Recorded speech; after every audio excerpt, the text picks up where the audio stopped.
Hei! Ma tahan täna rääkida sinust ja sinu kontrollist iseenda üle ja oma töökoha ja karjäärivalikute üle. Mul oli just huvitav vestlus oma abikaasaga ja see oli teemal sellest, et meil praegu käivad sellised vestlused, et milline on meie oma aeg ja milline on kellegi teisele pühendatud aeg ja nii edasi. Ja millest see tuleb, on see, et minu abikaasa käib lisaks kõigele muule ka päevatööl ja mina olen valdavalt praegu lastega nii-öelda kodune, kuna meil on siis väike beebs, 10-kuune veel ja 5-aastane ja 9-aastane tüdruk. Ja praegu koolivaheajad, lasteaias vahe ja nii edasi, et beebi kodus, siis ma olen tihti 3 lapsega. Ja siis tekib niisugune diskussioon, et nüüd on vaja emmel siis minna oma aega sisustama, mida ma siis teen siis oma visiooniga tööd tegemiseks ja ka nii-öelda siis tööasjade tegemiseks, mida ma siin teile teen, mis on küll minu jaoks väga mõnusalt veedetud aeg, aga siiski.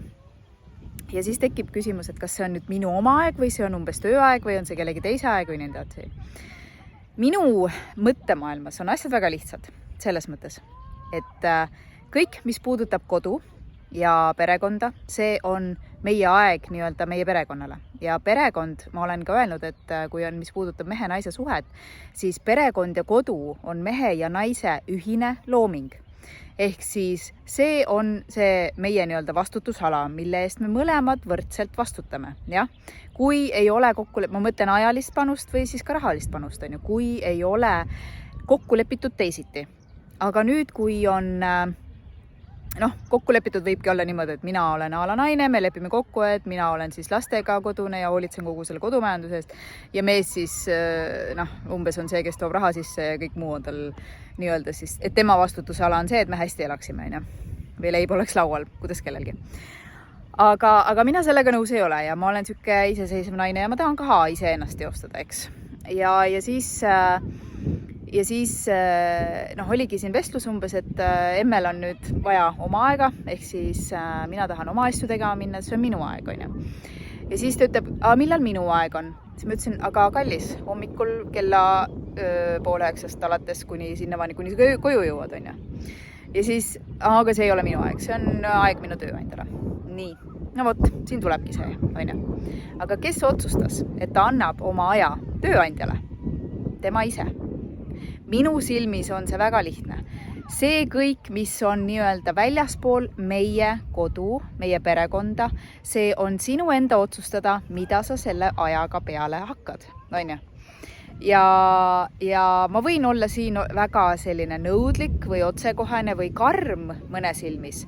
Aga mina näen seda asja lihtsalt, mis puudutab nii-öelda siis emaks, isaks, meheks, naiseks ja sellise nii-öelda selle eest kodu ja laste eest vastutamist, siis ma lihtsalt näen seda asja niimoodi. Et me ise oleme otsustanud, kuhu me ennast ära anname, Ja kui see sulle ei sobi, eks, siis tuleb midagi muuta. Aga kes saab muuta, on ainult see, kes ei ole rahul, eks. Ja seal on umbes ei ole nii lihtne ja umbes No tegelikult on väga lihtne, et alati on väljapääsud olemas. Aga mis me tahame, seda on, et see on ohvri roll, et näed, mina käin seal ja umbes nii edasi, Et ja muidu võib-olla ei oleks, aga võib-olla oleks teised lahendused olemas. Et mis ma tahan öelda on see, et ära satu ohvri rolli. Kui sinu jaoks midagi ei sobi, siis muuda seda olukorda, eks. Ja siit edasi ma hakkasin üldse endas mõtet arendama ja eks see on innustatud ka ühest e-kirjast, mida ma täna ka lugesin. Et mida sina tahad üldse oma tööst saada? Mitte kõik inimesed ei pea olema vabakutselised või ettevõtjad, nagu mina olen, või investorid või mis iganes. Ja see on täiesti okei. Sina võib-olla tahad seda, et mida sa tahad, Et tõenäoliselt, kui sa oled siin minu videoid vaatamas ja kuulamas, siis tõenäoliselt sa tahad elult natukene midagi rohkem, kui lihtsalt tööl käia, elatist teenida ja natukene puhata ja jälle tööle minna. Tõenäoliselt sa päris nii rahul sellega ei ole. Sa otsid võib-olla tähendusrikast tööd. võib-olla sa otsid tööd, kus ennast teostada. Võib-olla sa otsid midagi, mis on see sinu asi, mis paneks sul silma särama. Võib-olla sa otsid seda, et sellega, mis paneks sul silma särama, võiksid sa väga hästi ka ära elada ja võib-olla isegi sellega jõukaks saada. Eks nii, et sul silm särab. Mina olen täiega selle poolt ja mina olen sellel teerajal ka. Aina. Ja siiamaani on päris hästi õnnestunud viimased, 10 aastat. Aga mis siis on, mis valikuid teha? Kui sina oled see, kes otsib midagi enamat, siis vaata nüüd, kui sa lähed palgatööle kellegi juurde esimesena nii-öelda, esimese hooga, et ei hakka veel päris iseseisvalt tegema, siis mõtle, kuhu ettevõttesse sa lähed, eks? Millisele ametipositsioonile sa lähed. Ja täna tuli hästi huvitav mõte mulle sellega seoses, mis ma lugesin ka, et kui sa lähed suurde ettevõttesse, siis jah, seal on turvaline, seal on hea, mugav koht. Ma olen ka siukses kohas olnud, oli küll hea. Aga mis nendes on, suurtes on see, et seal on hästi toimiv süsteem. Suurtes korporatsioonides on palju inimesi, kes töötavad. Ja sinna oodatakse inimesi, kes seda toimivat süsteemi elus hoiavad. Ja tihti on niimoodi, et kui sina oled tüüp, kes tahab innovatsiooni, uuendusi, ideid välja käia ja nii edasi, siis sa lähed sellisesse ettevõttesse ja siis sa tunned, et sa räägid ja räägid, aga keegi ei võta sind kuulda. Noogutatakse kaasa, jah, jube äge, aga tegelikult neid ideid vellu viia on väga-väga raske. Siis tasub endalt küsida, aga miks peaks tahtma suurkorporatsioon muutuda, kui tema jaoks tegelikult asjad töötavad? Mõtleme, kes on selle korporatsiooni taga. Kes on need juhid? Milline on nende elustiil? Seal kirjas oli täna toodud näitena, et ühe korporatsiooni ettevõtte taga võib olla väga jõukas inimene, kellel on, ma ei tea, jaht kuskil sadamas ja ta veedab põhiliselt oma päevasid seal.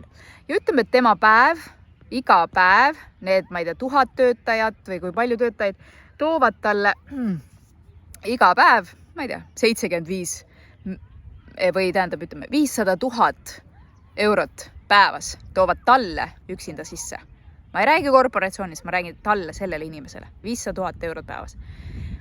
Tema jaoks süsteem toimib, on ju.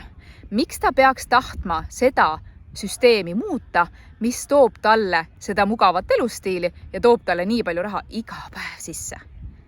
Ja siis lähed sina, kui see tööta, me võiks teha niimoodi, me võiks teha niimoodi. Jah, võiks küll, aga samas nii mugav on ju. Miks peab muutuma? Ja see ongi üks asi. Suured korporatsioonid hoiavad süsteemi käimas ja neil on väga raske muutuda, sest seal on palju inimesi.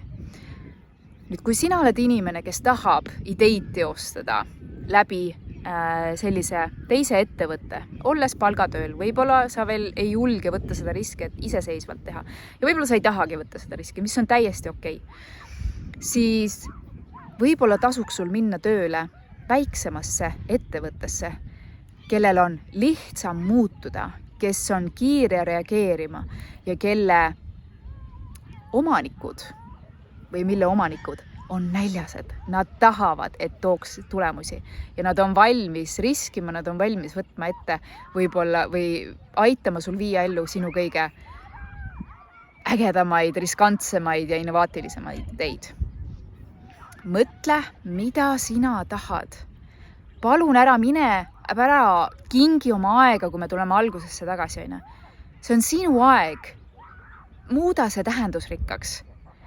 Võtagi oma tööd sellisena, et ma lähen nüüd kodust ära ja vot see on minu aeg ja ma saan teostada ennast, ma saan oma ideid ellu viia, ma saan aidata neid inimesi selle tööga, tegevusega, mida ma teen. Ära isegi nimeta seda tööks, vaid rahakoolituste filmimine käib mul praegu ja ma ütlen, et see on raha loomine, sa lähed raha tegema, on ju.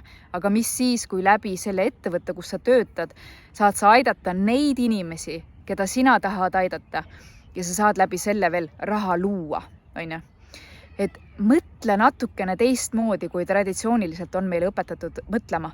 Mine tööle, hari ennast ja saa head palka. Ja siis. Aga mis siis elus on?